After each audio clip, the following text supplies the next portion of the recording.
So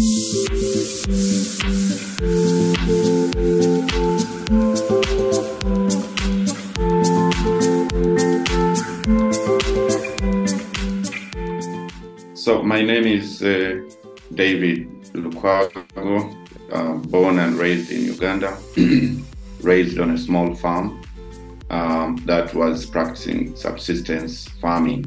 So I understand as a person the challenges faced by smallholder farmers out of the city who are constantly struggling with improving their productivity to feed their families, but also to have a substantial amount of their produce going to market to get some money to meet their basic expenses.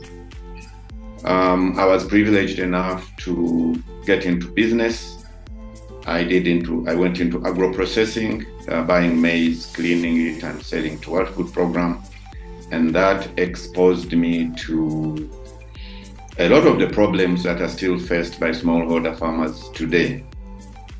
So with that connection and with the privilege of going to the United States and pursue the master's mainly in politics and development, I joined the two experiences, and I and my former classmate, Adrian, we founded Inputi. And Inputi's number one goal is to try and support smallholder farmers with three major things. One, them accessing information, farm advisory information, leveraging different digital channels, but also more importantly, linking them to inputs, affordable and genuine inputs to improve their productivity. And once they have produced, then they are able to be linked to the market to try and minimize the middlemen who are still ripping our smallholder farmers off. So that's how we started. We started during COVID. The whole world witnessed a big bump of buyers and markets switching to digital applications.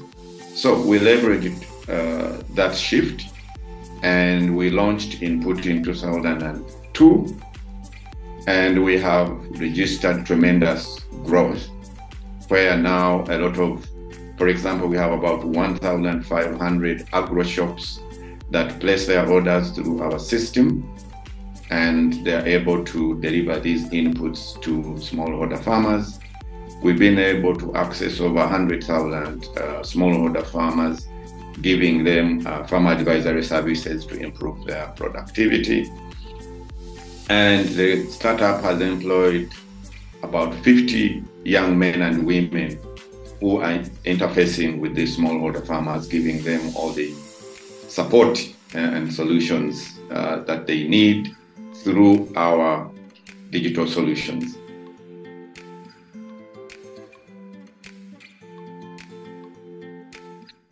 Yes, for starters, playing in the agriculture sector is very, very complicated, especially in Uganda, where the supply chain is really dysfunctional.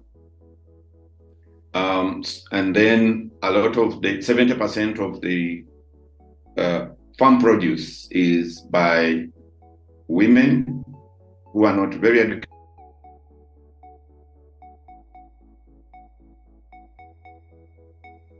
educated, who don't have, and also who have a very low literacy rate. So even with very good work that we've done as Inputi to connect these poor women to digital solutions, it's very, very hard to actually get these smallholder farmers to access these wonderful solutions that we've built. And for that, that's why we have a layer of young men and women who we have trained and given access to digital solutions. But these young men and women also find it very hard to provide that last mile solution to the farmers, especially in terms of transport. rural transport is very, very unstructured and hence it becomes very, very expensive.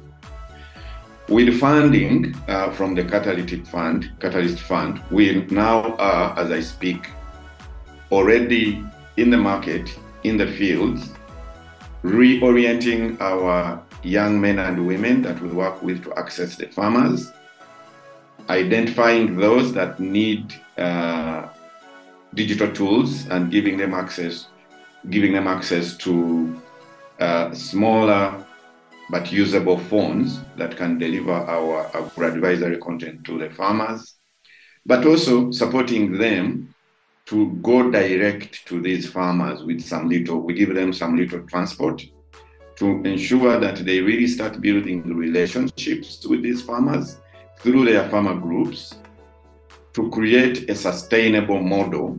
We believe that if farmers improve their productivity and they are able to be reached within a given radius of a distance, they will increase their productivity, be linked to the market, and now the extension workers that we work with are able to earn a commission to sustain that system.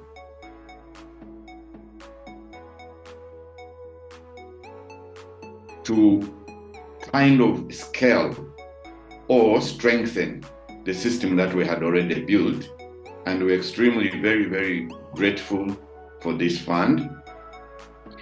We believe that it's going to take us to the next round of investment fundraising that we have received that comes in at the end of this year, which will go now into being invested into the infrastructure. So it is acting as a bridge to fix some of the gaps that we had as a startup, and that is going now to make us run much faster and more smoothly when we scale to the next level, which is early next year.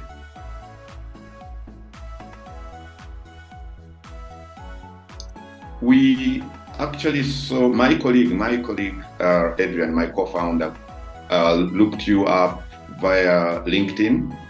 I think he was seeing one or two posts that you did, and he reached out, opened an account immediately, and he sent me an email saying, "Oh, these guys are great.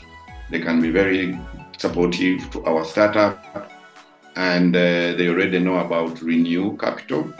So please reach out to them." And that's when we actually now started the conversations.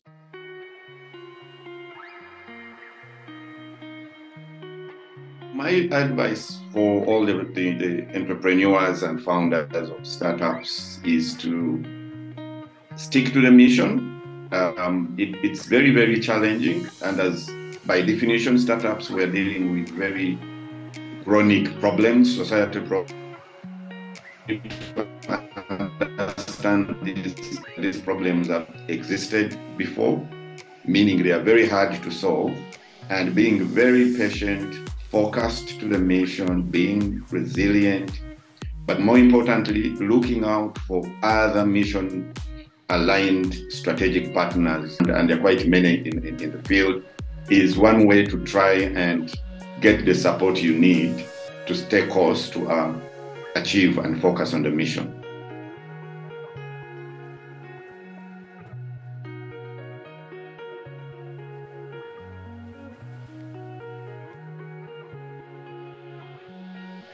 Yeah, I actually think that the support that the Catalyst Fund is providing is very, very fundamental for a lot of startups.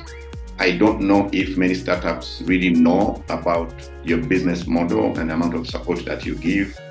And maybe now you need to find ways of reaching out to a lot of these startups if you have enough support to handle a high number of startups, especially in East Africa. So mine is to see how easy is it for startups to access you. I think that would go a long way in improving the success rate of startups in East Africa.